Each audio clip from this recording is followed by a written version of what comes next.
West Bengal ఇప్పుడు ఇండియాలో లేదు. అది ఇంకో బంగ్లాదేశ్‌లా మారిపోయింది. ఈ మాట నేనెందుకన్నానంటే, అక్కడ జరుగుతున్న ఘోరాలు చూస్తే ఎవ్వరికైనా అదే అనిపిస్తుంది. మమతా బెనర్జీ పాలనలో బెంగాల్ ఇప్పుడు టెర్రర్‌కి, ఇల్లీగల్ ఇమిగ్రేషన్‌కి, హిందూ హేట్ పాలిటిక్స్‌కి అడ్డాలాగా మారింది. పోలీస్ సిస్టమ్‌ని జేబులో పెట్టుకొని ఇల్లీగల్‌గా వచ్చిన వాళ్ళని ఓట్ బ్యాంక్ లాగా వాడుకుంటూ సొంత దేశ పౌరులకే నరకం చూపిస్తున్న దీదీ అసలు స్వరూపం ఇప్పుడు బయటపడాల్సిన టైం వచ్చింది. ఎలక్షన్ గెలవడం కోసం స్టేట్‌ని తగలపెట్టినా పర్వాలేదు అనుకునే ఒక దరిద్రమైన సిస్టమ్ బెంగాల్లో ఎలా నడుస్తుందో ఇప్పుడు చూద్దాం. ఇది కేవలం పాలిటిక్స్ కాదు, మన దేశ భద్రతకే ఒక పెద్ద ముప్పు. బెంగాల్లో ఇప్పుడున్న సిస్టమ్ వల్ల బోర్డర్ క్రాసింగ్స్ కి గేట్ ఓపెన్ చేసినట్టు అయిపోయింది. బంగ్లాదేశ్ నుండి లక్షల మంది ఇల్లీగల్ గా మన దేశంలోకి వచ్చేస్తుంటే మమతా గవర్నమెంట్ వాళ్ళకి రెడ్ కార్పెట్ వేసి స్వాగతం పలుకుతుంది. ఎందుకో తెలుసా? వచ్చిన ప్రతి ఇల్లీగల్ ఇమిగ్రెంట్ కి ఇమీడియట్ గా fake voter IDs, ration cards ready అయిపోతున్నాయి. వీళ్ళందరూ మమతా బెనర్జీకి సాలిడ్ ఓట్ బ్యాంక్. బోర్డర్ లో బిఎస్ఎఫ్ వాళ్ళు వీళ్ళని ఆపాలని చూసినా స్టేట్ పోలీస్ వాళ్ళకి సపోర్ట్ ఇవ్వకపోగా రివర్స్ లో బిఎస్ఎఫ్ వాళ్ళనే ఇబ్బంది పెడుతున్నట్టు రిపోర్ట్స్ ఉన్నాయి. దీనివల్ల బెంగాల్లో డెమోగ్రఫీ మొత్తం తలకిందులైపోయింది. మన హిందూస్ మైనారిటీ అయిపోతున్న ఏరియాస్ రోజు రోజుకి ఎక్కువైపోతున్నాయి. లోకల్ జనాలకి జాబులు లేవు, కానీ బయట నుండి వచ్చిన వాళ్ళకి మాత్రం అన్ని ఫెసిలిటీలు దొరుకుతున్నాయి. ఇక ఎలక్షన్ విషయానికి వస్తే ఎలక్షన్ టైంలో అక్కడ మొత్తం రచ్చే. బూత్ క్యాప్చరింగ్, ఫేక్ ఓటింగ్ అనేది అక్కడ చాలా కామన్ విషయం. ఎలక్షన్ కమిషన్ ఎన్ని వార్నింగ్స్ ఇచ్చినా గ్రౌండ్ లెవెల్లో పోలీసులు పార్టీ వర్కర్స్ లాగా పనిచేస్తున్నారు. ఇదంతా కేవలం పవర్ లో ఉండటం కోసమే. బెంగాల్ జనాల గురించి కానీ, దేశం సేఫ్టీ గురించి కానీ ఇక్కడ ఎవ్వరికీ అవసరం లేదు. కేవలం చైర్ కోసం బెంగాల్ బోర్డర్ ని, స్టేట్ సేఫ్టీని గాలికి వదిలేశారు. ఇల్లీగల్ గా వచ్చిన వాళ్ళ వల్ల లోకల్ గా ఉన్న కల్చర్ మొత్తం నాశనం అయిపోయింది. క్రైమ్ రేట్ పెరిగిపోతుంది. కానీ దీదీ మాత్రం వాళ్ళని తన సొంత ఫ్యామిలీ మెంబర్స్ లాగా చూస్తుంది. ఎందుకంటే వాళ్ళ ఓట్లు లేకపోతే ఆమె సీట్ గాలిలో దీపం లాంటిదని ఆమెకు బాగా తెలుసు. ఇక బెంగాల్లో religious tensions and law and order గురించి మాట్లాడితే, బెంగాల్లో ఇప్పుడు హిందూస్ కి సొంత స్టేట్ లోనే సెకండ్ క్లాస్ సిటిజన్స్ లా బ్రతకాల్సిన దరిద్రం పట్టింది. మమతా బెనర్జీ పాలిటిక్స్ మొత్తం కేవలం అక్కడ ముస్లింస్ ని సాటిస్ఫై చేయడానికే జరుగుతున్నాయి. దుర్గా పూజ ప్రదర్శనలు ఆపేస్తారు, కానీ వేరే వాళ్ళ ఫెస్టివల్స్ కి మాత్రం అన్ని పర్మిషన్లు, పోలీస్ సెక్యూరిటీ ఉంటాయి. జై శ్రీరామ్ అంటే చాలు దీదీకి ఎక్కడ లేని కోపం వచ్చేస్తుంది. డైరెక్ట్ గా కార్ దిగి మరీ జనాల్ని తిడుతుంది. ఇదే కదా మనం న్యూస్ లో చూసింది. హిందూస్ ఫెస్టివల్స్ జరుపుకోవాలంటే కోట్ల చుట్టూ తిరగాల్సిన దరిద్రం మన దేశంలో ఈ స్టేట్ లో మాత్రమే ఉంది. ఇది ఇంటెన్షనల్ గా హిందూస్ ని తొక్కడానికి చేస్తున్న ప్రయత్నం కాదా? కమ్యూనల్ ఇన్సిడెంట్స్ జరుగుతున్నప్పుడు పోలీసులు మాత్రం స్టాచ్యూ లాగా సైలెంట్ గా ఉండిపోతారు. విక్టిమ్స్ కి హెల్ప్ చేయరు. ఎందుకంటే అటాక్ చేసే వాళ్ళు దీదీ ఓట్ బ్యాంక్ కాబట్టి. పొలిటికల్ వైలెన్స్ పేరు చెప్పి హిందూ వర్కర్స్ ని టార్గెట్ చేయడం, వాళ్ళ ఇల్లు తగలబెట్టడం చూస్తుంటే అసలు ఇది ఇండియాలోనే ఉందా అనే సందేహం వస్తుంది. సందేశ్ ఖాళీ లాంటి ఇన్సిడెంట్స్ లో ఉమెన్ మీద జరిగిన ఘోరాలు చూశాక కూడా అసలు అడ్మినిస్ట్రేషన్ కి సిగ్గు అనిపించలేదు.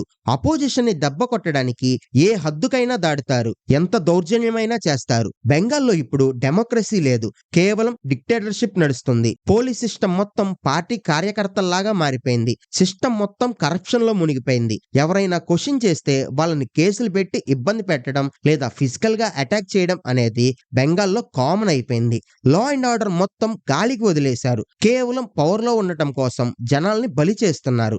బెంగాల్లో ఉమెన్ సేఫ్టీ గురించి మాట్లాడుకుంటే చాలా ఘోరమైన విషయాలు బయటకు వస్తాయి. మాటి మనుష్ అని స్లోగన్స్ చెప్పే మమతా బెనర్జీ పాలనలో అసలు మహిళలకి రక్షణ ఎక్కడ ఉంది? కొన్ని రీజియన్స్ లో హ్యూమన్ ట్రాఫికింగ్ అనేది ఒక పెద్ద మాఫియాలా మారిపోయింది. పెద్ద పెద్ద రిపోర్ట్స్ అండ్ ఎన్జిఓస్ చెప్పేదాన్ని బట్టి బెంగాల్ నుండి అమ్మాయిలు మాయమైపోవడం, వాళ్ళని వేరే స్టేట్స్ కి ట్రాఫికింగ్ చేయడం చాలా ఎక్కువైపోయింది. కానీ గవర్నమెంట్ మాత్రం ఇది ఏమీ తెలియనట్టు సైలెంట్ గా ఉంటుంది. సందేశ్ ఖాళీ ఇన్సిడెంట్ లో మనం చూసాం, రూలింగ్ పార్టీకి చెందిన వాళ్ళే మహిళల మీద ఎంత దౌర్జన్యం చేశారో. పోలీసులకి కంప్లైంట్ ఇవ్వాలంటే భయం. ఎందుకంటే పోలీసులు కూడా ఆ పార్టీకి సపోర్ట్ చేస్తున్నారు కాబట్టి. మహిళల మీద అటాక్స్ జరుగుతున్నా, వాళ్ళ గౌరవం పోతున్నా, దీదీ మాత్రం కేవలం తనకి ఓట్లు వేసే వాళ్ళ గురించే ఆలోచిస్తుంది. ఇంకోవైపు యూత్ పరిస్థితి చూస్తుంటే చాలా బాధేస్తుంది. బెంగాల్లో ఇప్పుడు జాబ్స్ లేవు, కొత్త ఇండస్ట్రీస్ రావట్లేదు. చదువుకున్న వాళ్ళు కూడా పని దొరక్క వేరే స్టేట్స్ కి మైగ్రేషన్ అయిపోతున్నారు. హైదరాబాద్, బెంగళూరు, చెన్నై లాంటి సిటీస్ లో బెంగాల్ నుండి వచ్చిన లేబర్ అండ్ యూత్ ఇప్పుడు ఎక్కువైపోయారు. ఎందుకు? సొంత స్టేట్స్ లో ఫ్యూచర్ లేదు కాబట్టి గవర్నమెంట్ స్కీమ్స్ పేరుతో కొన్ని డబ్బులు ఇచ్చి జనాల్ని భ్రమలో పెడుతుంది, కానీ లాంగ్ టర్మ్ లో యూత్ కి కావాల్సిన ఎంప్లాయ్మెంట్ ని మాత్రం క్రియేట్ చేయలేకపోతుంది. టాలెంట్ ఉన్న వాళ్ళు స్టేట్ వదిలేసి వెళ్లిపోతున్నారు, కానీ అక్కడే ఉన్న వాళ్ళు మాత్రం పార్టీ గొడవల్లో రౌడీయిజంలో ఇరుక్కుపోతున్నారు. బెంగాల్ లాంటి ఒక గొప్ప స్టేట్ ఇప్పుడు కేవలం పాలిటిక్స్ అండ్ వైలెన్స్ వల్ల యూత్ ఫ్యూచర్ ని నాశనం చేస్తుంది. గవర్నమెంట్ స్కీమ్స్ అన్ని కేవలం ఓట్ బ్యాంక్ కోసమే తప్ప అసలు గ్రౌండ్ రియాలిటీలో జనాలు పడే బాధలు ఎవ్వరికి పట్టట్లేదు. వెస్ట్ బెంగాల్ ఎకానమీని మమతా బెనర్జీ తన సొంత చేతులతో నాశనం చేశారు. ఒకప్పుడు బిజినెస్లు ఫ్యాక్టరీలకి అడ్డాలాగా ఉన్న బెంగాల్ ఇప్పుడు ఇండస్ట్రీ అంటే భయపడే స్టేట్ లాగా మారిపోయింది. దీనికి మెయిన్ రీజన్ సింగూరులో జరిగిన టాటా నానో ఇష్యూ. రతన్ టాటా లాంటి వ్యక్తే స్టేట్ నుండి బయటికి వెళ్ళిపోవాల్సి వచ్చిందంటే అక్కడ సిచ్యువేషన్ ఎంత దారుణంగా ఉందో అర్థం చేసుకోవచ్చు. మాటి మనుష్ అని చెప్పి రైతుల్ని కన్ఫ్యూజ్ చేసి ఫ్యాక్టరీల్ని రాకుండా చేసింది. ఇప్పుడు అక్కడ తినడానికి తిండి లేక, పని లేక జనాలు ఇబ్బంది పడుతున్నారు. ఒక టాటా వెళ్ళిపోవడం వల్ల లక్షల మంది యూత్ కి రావాల్సిన job, lakhs of crores investment మొత్తం వేరే స్టేట్స్ కి వెళ్ళిపోయింది. ఈ ఒక్క తప్పు వల్ల బెంగాల్ ఇమేజ్ మొత్తం డ్యామేజ్ అయిపోయింది.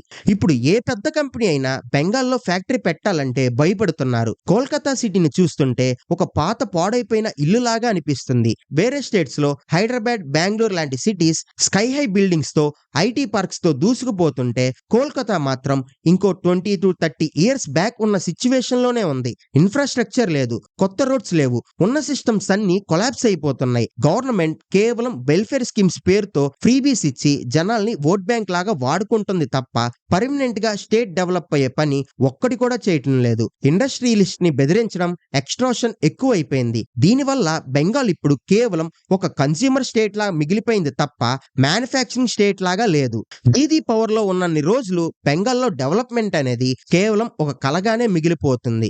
బెంగాల్ ఇప్పుడు ఇలా ఉండడానికి కేవలం ఇప్పుడు జరుగుతున్న తప్పులే కాదు, దీనికి చాలా పాత చరిత్ర ఉంది. కమ్యూనిస్ట్ రూల్లో మొదలైన ఆ బంద్ కల్చర్, స్ట్రైక్ కల్చర్ వల్ల కంపెనీస్ అన్ని అప్పుడే భయపడి వెళ్ళిపోవడం స్టార్ట్ అయ్యాయి. కానీ మమతా బెనర్జీ వచ్చాక అవి బాగుపడతాయి అనుకుంటే ఆమె వాటిని ఇంకా నరకంలాగా మార్చేశారు. కమ్యూనిస్టులు కేవలం ఐడియాలజీతో తొక్కేస్తే ఈ దీదీ మాత్రం rowdyism, illegal immigration and communal politics తో స్టేట్ మొత్తాన్ని తగలబెట్టేస్తున్నారు. బెంగాల్ డిక్లైన్ అనేది ఒక సిస్టమిక్ ప్రాసెస్ లా జరుగుతుంది. ఒకప్పుడు ఇండియాకి ప్రైడ్ లాగా ఉన్న స్టేట్ ఇప్పుడు కేవలం గొడవలకి, కరప్షన్ కి అడ్రస్ లాగా మారిపోయిందంటే అది కేవలం ఈ పొలిటికల్ లీడర్స్ అండ్ వాళ్ళ సెల్ఫిష్నెస్ వల్లే. బెంగాల్లో ఇప్పుడున్న సిస్టమ్ ఎలా ఉందంటే ఎవరైనా క్వశ్చన్ చేస్తే వాళ్ళని దేశద్రోహుల్లాగా చూస్తారు లేదా ఫిజికల్ గా ఎలిమినేట్ చేస్తారు. పవర్ లో ఉండటం కోసం ఒక స్టేట్ డెమోగ్రఫీని మార్చేయడం, సొంత దేశ పౌరుల కంటే ఇల్లీగల్ ఇమిగ్రెంట్స్ కే ఎక్కువ వాల్యూ ఇవ్వడం అనేది మనం ఈ ప్రపంచంలో ఎక్కడా చూసి ఉండం. ఇలాంటి లీడర్స్ వల్ల కేవలం ఒక స్టేట్ మాత్రమే కాదు, మొత్తం దేశ భద్రతకే పెద్ద ముప్పు ఉంటుంది. బెంగాల్ ఇప్పుడు ఒక టైం బాంబ్ మీద కూర్చుంది. ఎప్పుడు ఏం జరుగుతుందో తెలియదు. ఈ decades of political decisions and ఇప్పుడు నడుస్తున్న ఈ డిక్టేటర్షిప్ వల్ల బెంగాల్ తన గొప్పతనం మొత్తాన్ని కోల్పోయింది. చివరిగా ఒకటి గుర్తు పెట్టుకోండి, వెస్ట్ బెంగాల్లో జరుగుతుంది కేవలం పాలిటిక్స్ కాదు, అది మన దేశ పౌరుల మీద జరుగుతున్న ఒక పెద్ద అటాక్. ఒక లీడర్ తన పవర్ కోసం ఎంత దూరమైనా వెళ్తుంది అనే దానికి బెంగాల్ ఇప్పుడు ఒక లైవ్ ఎగ్జాంపుల్. మన దేశ భవిష్యత్తుని షేప్ చేయాల్సిన ముఖ్య రాష్ట్రాల్లో బెంగాల్ ఒకటి. ఇప్పుడు ఇలా నాశనం అయిపోవడం మన అందరికీ ఒక వార్నింగ్ సిగ్నల్. ఇకనైనా మనం కళ్ళు తెరవకపోతే రేపు మన స్టేట్లకు కూడా ఇదే గతి పట్టినా ఆశ్చర్యపోవాల్సిన పని లేదు. బెంగాల్ ఇప్పుడు ఆ రౌడీయిజం నుండి, ఆ ఇల్లీగల్ దందాల నుండి అండ్ ముఖ్యంగా ఈ హిందూ హేట్ పాలిటిక్స్ నుండి విడుదల పొందాలి. లేకపోతే చరిత్రలో బెంగాల్ కేవలం జ్ఞాపకం లాగా మిగిలిపోతుంది. ఈ విషయం మీద మీ ఒపీనియన్ ఏంటో తప్పకుండా కమెంట్ చేయండి. ఈ వీడియోని ప్రతి ఒక్కరికి షేర్ చేయండి. ఎందుకంటే బెంగాల్లో ఏం జరుగుతుందో దేశం మొత్తానికి తెలియాలి. ఇటువంటివి ఇంకా ఎన్నో ట్రూత్స్ బయట పెట్టడానికి మన ఛానల్ ని సబ్స్క్రైబ్ చేసుకోండి. వెళ్లే ముందు మీ అందరికీ ఒక చిన్న మాట, ఎక్కడున్నా ఎలా ఉన్నా మనకి నేషన్ ఫస్ట్ అని గుర్తుపెట్టుకోండి. ఎందుకంటే ఈ దేశం మనకి చాలా ఇచ్చింది, ఇస్తుంది, ఇస్తూనే ఉంటుంది. వందే మాత్రం. జై హింద్. భారత్ మాతాకి జై.